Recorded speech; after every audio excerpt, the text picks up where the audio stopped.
नमस्कार दोस्तों, स्वागत है आपका अपने YouTube चैनल पर। दोस्तों, पौष पूर्णिमा तिथि के दिन पवित्र नदियों में स्नान करने के साथ ही दान का भी विशेष महत्व माना गया है। हिंदू पंचांग के अनुसार आज यानी 6 जनवरी 2023 को पौष पूर्णिमा व्रत रखा जा रहा है। इस दिन व्रत करने से भगवान श्री हरि प्रसन्न होते हैं और भक्तों की सभी मनोकामनाएं पूर्ण होती है। अगर आप भी इस दिन व्रत कर रहे हैं तो व्रत कथा पढ़ना न भूलें, क्योंकि कोई भी व्रत बिना कथा के अधूरा माना जाता है। इस दिन भगवान सत्यनारायण की कथा पढ़ी जाती है। इस कथा को पढ़ने से मोक्ष प्राप्त होता है। दोस्तों, अब हम आपको पूर्णिमा व्रत की कथा सुनाएंगे। कथा को पूरी सुने, बीच में ना छोड़ें। एक समय की बात है, नैमिषारण्य तीर्थ में सोनका आदि 88,000 ऋषियों ने श्री सूत जी से पूछा, हे प्रभु, इस कलयुग में वेद विद्या रहित मनुष्य को प्रभु भक्ति किस प्रकार मिल सकती है तथा उनका उद्धार कैसे होगा। हे मुनि श्रेष्ठ, कोई ऐसा तप बताइए जिससे थोड़े समय में ही पुण्य मिले और मनवांछित फल भी मिल जाए। इस प्रकार की कथा सुनने की हमारी इच्छा है। सर्वशास्त्रों ने के ज्ञाता श्री सूत जी बोले, हे वैष्णव में पूज्य, आप सभी ने प्राणियों के हित की बात पूछी है, इसलिए मैं एक ऐसे श्रेष्ठ व्रत को आप लोगों को बताऊंगा जिसे नारद जी ने लक्ष्मी नारायण जी से पूछा था और लक्ष्मीपति ने मुनि श्रेष्ठ नारद जी से कहा था। आप सब इसे ध्यान से सुनिए। एक समय की बात है, योगीराज नारद जी दूसरों के हित की इच्छा के लिए अनेकों लोकों में घूमते हुए मृत्यु लोक में आ पहुँचे।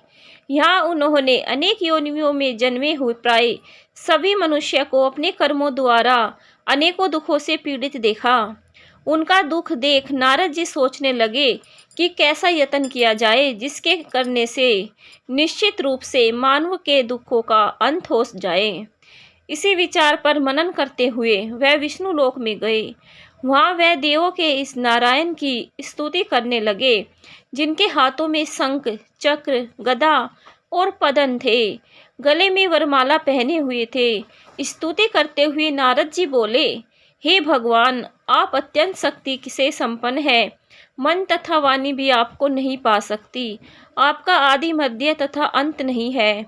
निर्गुण स्वरूप सृष्टि के कारण भक्तों के दुख को दूर करने वाले हैं। आपको मेरा नमस्कार है। नारद जी की स्तुति सुन विष्णु भगवान बोले, हे मुनि श्रेष्ठ, आपके मन में क्या बात है? आप किस काम के लिए पधारे हैं? उसे निसंकोच होकर कहो। इस पर नारद मुनि बोले कि मृत्युलोक में अनेक योनियों में जन्मे मनुष्य अपने कर्मों के द्वारा अनेकों दुखों से दुखी हो रहे हैं। हे नाथ, आप मुझ पर दया रखते हैं तो बताइए कि वो मनुष्य थोड़े प्रयास से ही अपने दुखों से कैसे छुटकारा पा सकते हैं। श्री हरि बोले, हे नारद, मनुष्य की भलाई के लिए तुमने बहुत अच्छी बात पूछी है। जिसके करने से मनुष्य मोह से छूट जाता है, वह बात मैं कहता हूँ, उसे सुनो। स्वर्ग लोक व मृत्यु लोक दोनों में एक दुर्लभ उत्तम व्रत है जो पुण्य देने वाला है। आज प्रेमवश होकर मैं उसे तुमसे कहता हूँ। श्री सत्यनारायण भगवान का यह व्रत अच्छी तरह विधि पूर्वक करके मनुष्य तुरंत ही यहाँ सुख भोग कर मरने पर मोक्ष को पाता है। श्री हरि के वचन सुन नारद जी बोले कि उस व्रत का फल क्या है और उसका विधान क्या है। यह व्रत किसने किया था? इस व्रत को किस दिन करना चाहिए? सभी कुछ विस्तार से बताइए। नारद जी की बात सुनकर श्री हरि बोले, दुख व शोक को दूर करने वाला, यह सभी स्थानों पर विजय दिलाने वाला है। मानवों को भक्ति व श्रद्धा के साथ शाम को श्री सत्यनारायण की पूजा धर्मपरायण होकर ब्राह्मणों व बंधुओं के साथ करनी चाहिए। भक्ति भाव से ही नैवेद्य केले का फल, घी, दूध और गेहूं का आटा सवाया ले। गेहूं के स्थान पर साठी का आटा, शक्कर तथा गुड़ लेकर वह सभी भक्षण योग्य पदार्थों को मिलाकर भगवान को भोग लगाए। ब्राह्मणों सहित बंधु बांधवों को भी भोजन कराए। उसके बाद स्वयं भोजन करे।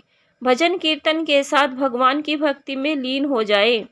इस तरह से सत्यनारायण भगवान का यह व्रत करने पर मनुष्य की सारी इच्छाएं निश्चित रूप से पूरी हो जाती हैं।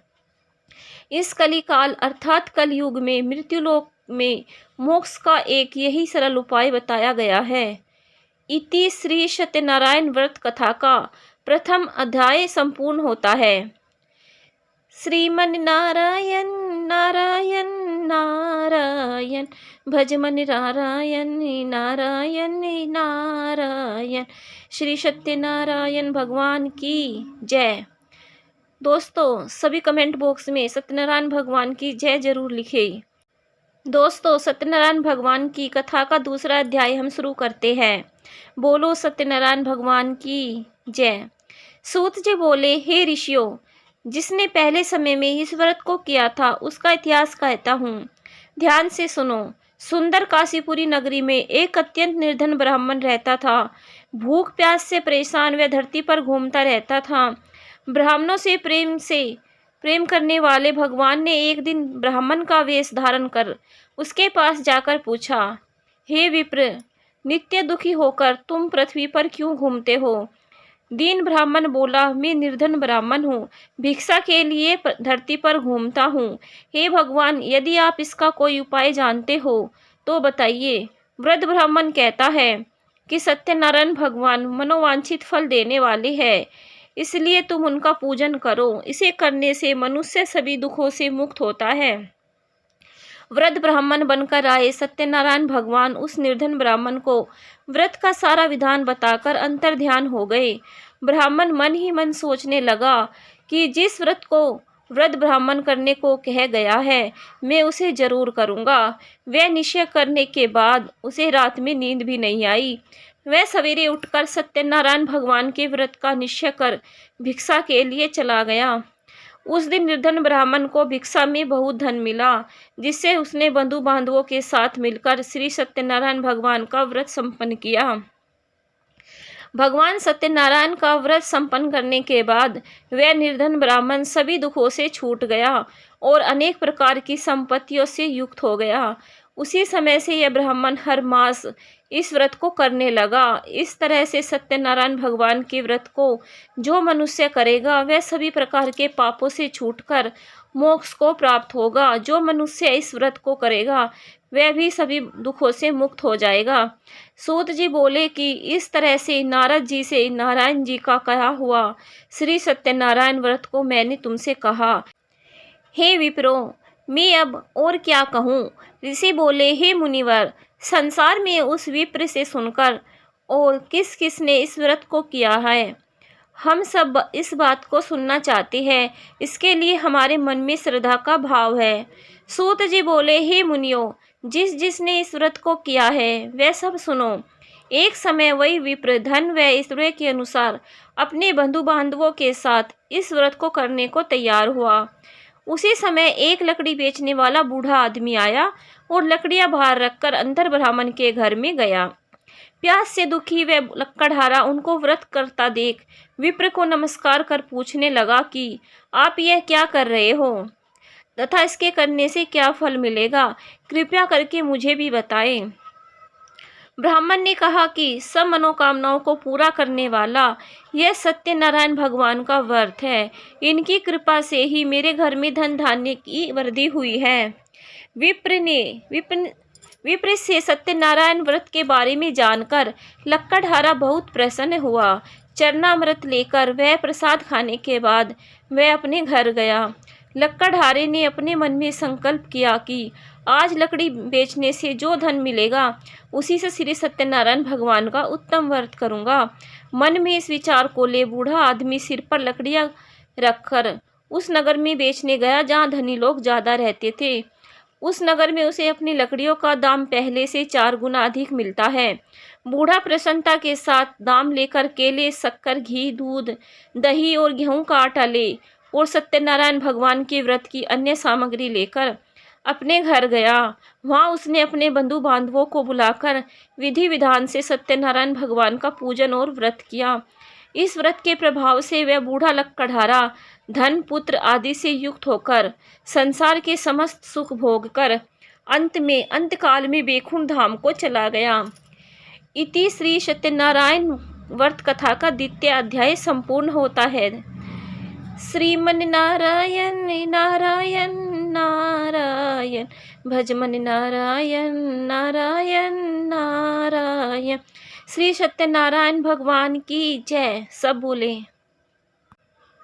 दोस्तों, श्री सत्यनारायण भगवान की कथा का तीसरा अध्याय अब हम शुरू करेंगे।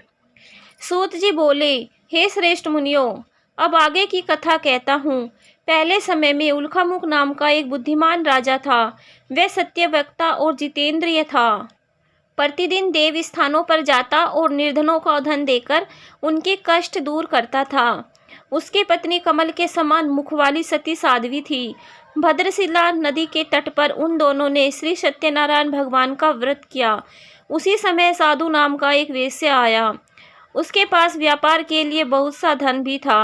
राजा को व्रत करते देखकर वह विनय के साथ पूछने लगा, हे राजन, भक्ति भाव से पूर्ण होकर आप यह क्या कर रहे हो? मैं सुनने की इच्छा रखता हूँ, तो आप मुझे बताए। राजा बोला, हे साधु, अपने बंधु बांधवों के साथ पुत्र आदि की प्राप्ति के लिए एक महाशक्तिमान श्री सत्यनारायण भगवान का व्रत व पूजन कर रहा हूँ।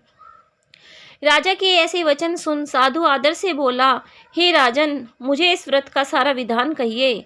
आपके कथानुसार मैं इस व्रत को करूँगा। मेरी भी संतान नहीं है और इस व्रत को करने से निश्चित रूप से मुझे संतान की प्राप्ति होगी। राजा से व्रत का सारा विधान सुन व्यापार से निवृत्त हो वह अपने घर गया।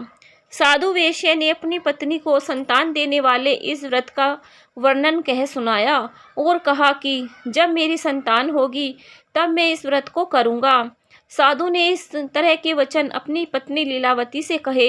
एक दिन लीलावती पति के साथ आनंदित हो संसारिक धर्म में प्रवृत्त होकर सत्यनारायण भगवान की कृपा से गर्भवती हो गई। 10वें महीने में उसके गर्भ से एक सुंदर कन्या का जन्म हुआ। दिनों दिन वह ऐसे बढ़ने लगी जैसे शुक्ल पक्ष का चंद्रमा बढ़ता है। माता पिता ने अपनी कन्या का नाम कलावती रखा। एक दिन लीलावती ने मीठे शब्दों में अपने पति को याद दिलाया कि आपने सत्यनारायण भगवान के जिस व्रत का संकल्प किया था उसे करने का समय आ गया है। आप इस व्रत को करिए। साधु बोला कि हे प्रिय, इस व्रत को मैं उसके विवाह पर करूँगा। इस प्रकार अपनी पत्नी को आश्वासन देकर वह नगर को चला गया। कलावती पिता के घर में रह वृद्धि को प्राप्त हो गई। साधु ने एक बार नगर में अपनी कन्या को सखियों के साथ देखा तो तुरंत ही दूत को बुलाकर कहा कि मेरी कन्या के योग्य वर देखकर लाओ। साधु की बात सुनकर दूत कंचन नगर पहुंचा और वहां देखभाल करके लड़की के लिए सुयोग्य मानिक पुत्र को ले आया। सुयोग्य लड़के को देख साधु ने बंधु बांधवों को बुलाकर अपनी पुत्री का विवाह कर दिया। लेकिन दुर्भाग्य की बात यह कि साधु ने अभी भी श्री सत्यनारायण भगवान का व्रत नहीं किया। इस पर श्री भगवान क्रोधित हो गए और श्राप दिया कि साधु को अत्यधिक दुख मिले। अपने कार्य में कुशल साधु बनिया जमाई को लेकर समुद्र के पास स्थित होकर रत्नासरपुर नगर में गया। वहां जाकर दामाद ससुर दोनों मिलकर चंद्रकेतु राजा के नगर में व्यापार करने लगे। एक दिन भगवान सत्यनारायण की माया से एक चोर राजा का धन चुराकर भाग रहा था। उसने राजा के सिपाहियों को अपना पीछा करते देख चुराया हुआ धन वहां रख दिया जहां साधु अपने जमाई के साथ ठहरा हुआ था। राजा के पास सिपाहियों ने साधु वेश्या के पास राजा का धन पड़ा देखा तो वह ससुर जमाई दोनों को बांधकर प्रसन्नता के साथ राजा के पास ले गए और कहा कि उन दोनों चोरों को हम पकड़कर लाए हैं, आप आगे की कार्रवाई की आज्ञा दें। राजा की आज्ञा से उन दोनों को कठिन कारावास में डाल दिया गया और उनका सारा धन भी उनसे छीन लिया गया। श्री सत्यनारायण भगवान के श्राप से साधु की पत्नी भी बहुत दुखी हुई। घर में जो धन रखा था उसे चोर चुरा कर ले गए। शारीरिक तथा मानसिक पीड़ा व भूख प्यास से अति दुखी हो अन्न की चिंता में कलावती के ब्राह्मण के घर पहुंच गई।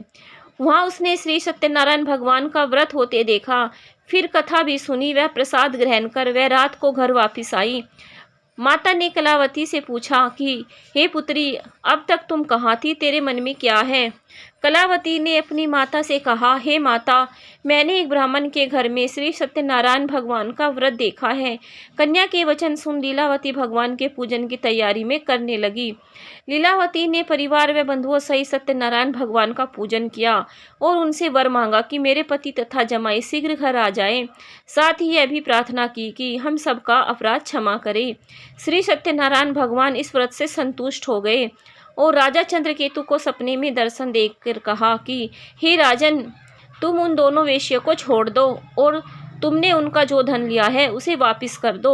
अगर ऐसा नहीं किया तो मैं तुम्हारा धन, राज्य व संतान सभी को नष्ट कर दूंगा। राजा को यह सब कहकर वे अंतर्ध्यान हो गए। प्रातःकाल सभा में राजा ने अपना सपना सुनाया। फिर बोले कि वणिक पुत्रों को कैद से मुक्त कर सभा में लाओ। दोनों ने आते ही राजा को प्रणाम किया। राजा मीठी वाणी में बोला, हे महानुभावों, भाग्यवश ऐसा कठिन दुख तुम्हें प्राप्त हुआ है, लेकिन अब तुम्हें कोई भय नहीं है। ऐसा कह राजा ने उन दोनों को नई वस्त्राभूषण भी पहनाए और जितना भी धन लिया था उसे 2 गुना धन दे वापिस कर दिया। दोनों वेश्ये अपने घर को चल दिए। इति श्री सत्यनारायण व्रत कथा का 3रा अध्याय संपूर्ण होता है। श्रीमन नारायण नारायण नारायण, भजमन नारायण नारायण नारायण। श्री सत्यनारायण भगवान की जय। तो दोस्तों 3रा अध्याय भी दोस्तों अब हम श्री सत्यनारायण कथा का 4th अध्याय शुरू करते हैं। सूत जी बोले, वेश्या ने मंगलाचार कर अपनी यात्रा आरंभ की और अपने नगर की ओर चल दिए। उनके थोड़ी दूर जाने पर एक दंडी वेशधारी श्री सत्यनारायण ने उनसे पूछा, हे साधु, तेरी नाव में क्या है? अभिमानी मानिक हंसता हुआ बोला, हे दंडी, आप क्यों पूछते हो? क्या धन लेने की इच्छा है? मेरी नाव में तो बेल व पत्ते भरे हुए हैं। वेश्या के कठोर वचन सुन भगवान बोले, तुम्हारा वचन सत्य हो। दंडी ऐसे वचन कह वहां से दूर चले गए। कुछ दूर जाकर समुद्र के किनारे बैठ गए। दंडी के जाने के बाद साधु वेश्या ने नित्य क्रिया के बाद नाव को ऊंची उठी देखकर अचंभा माना और नाव में बेल पत्ते आदि देख वह मूर्छित हो जमीन पर गिर पड़ा। मूर्छा खुलने पर वह अत्यंत शोक में डूब गया। तब उसका दामाद बोला कि आप शोक न मनाएं, यह दंडी का साफ है, इसलिए हमें उनकी शरण में जाना चाहिए, तभी हमारी मनोकामना पूरी होगी। दामाद की बात सुनकर वह दंडी के पास पहुंचा और अत्यंत भक्तिभाव नमस्कार करके बोला, मैंने आपसे जो असत्य वचन कहे थे उनके लिए मुझे क्षमा करे। ऐसा कहकर महान शोकातुर हो रोने लगा।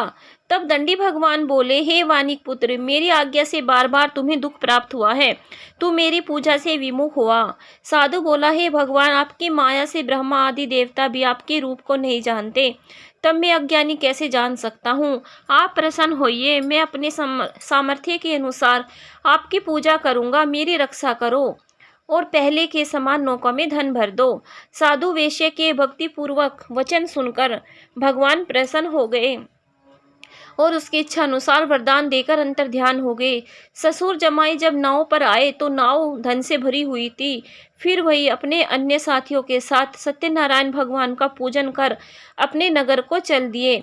जब नगर के नज़दीक पहुँचे तो दूत को घर पर खबर करने के लिए भेज दिया। दूत साधु की पत्नी को प्रणाम कर कहता है कि मालिक अपने दामाद सहित नगर में के निकट आ गए हैं। दूत की बात सुन साधु की पत्नी लीलावती ने बड़े हर्ष के साथ सत्यनारायण भगवान का पूजन कर अपनी पुत्री कलावती से कहा कि मैं अपने पति के दर्शन को जाती हूँ, तू कार्य पूर्ण कर शीघ्र आ जा। माता के ऐसे वचन सुन कलावती जल्दी में प्रसाद छोड़ अपने पति के पास चली गई। प्रसाद की अवज्ञा के कारण श्री सत्यनारायण भगवान रुष्ट हो गए और नाव सहित उसके पति को पानी में डुबो दिया। कलावती अपने पति को न पाकर रोती हुई जमीन पर गिर गई। नौका को डूबा देख वह कन्या को रोता देख साधु दुखी होकर बोला, हे प्रभु, मुझसे तथा मेरे परिवार से जो भूल हुई है उसे क्षमा करे। साधु के दीन वचन सुनकर श्री सत्यनारायण भगवान प्रसन्न हो गए और आकाशवाणी हुई, हे साधु, तेरी कन्या मेरे प्रसाद को छोड़कर आई है, इसलिए उसका पति अदृश्य हुआ है।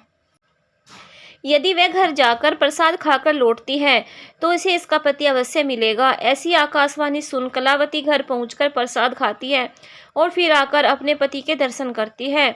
उसके बाद साधु अपने बंधु बांधवों सहित श्री सत्यनारायण भगवान का विधि विधान से पूजन करता है।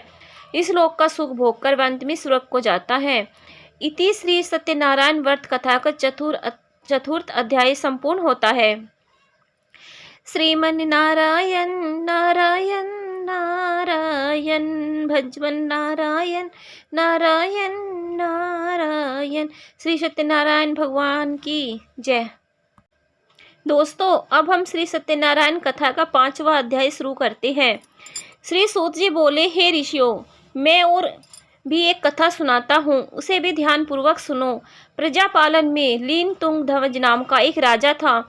उसने भी भगवान का प्रसाद त्याग कर बहुत ही दुख सहन किया है।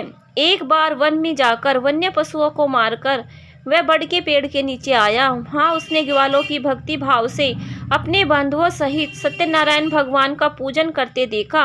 अभिमानवश राजा ने उन्हें देखकर भी पूजा स्थान में नहीं गया और न ही उसने भगवान को नमस्कार किया।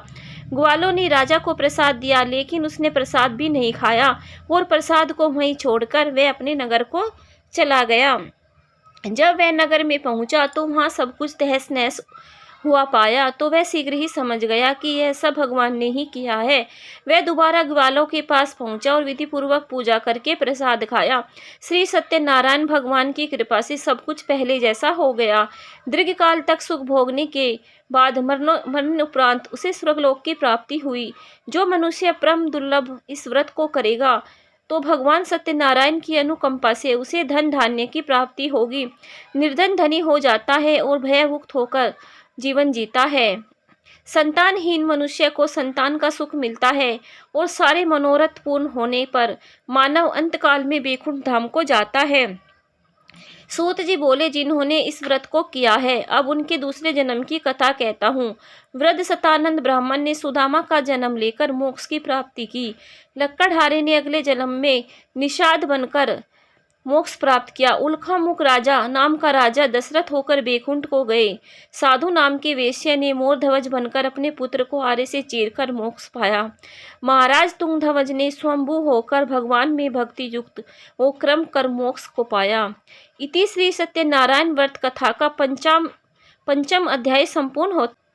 श्रीमन नारायण नारायण नारायण, भज मन नारायण नारायण नारायण। श्री सत्यनारायण भगवान की जय। धन्यवाद दोस्तों।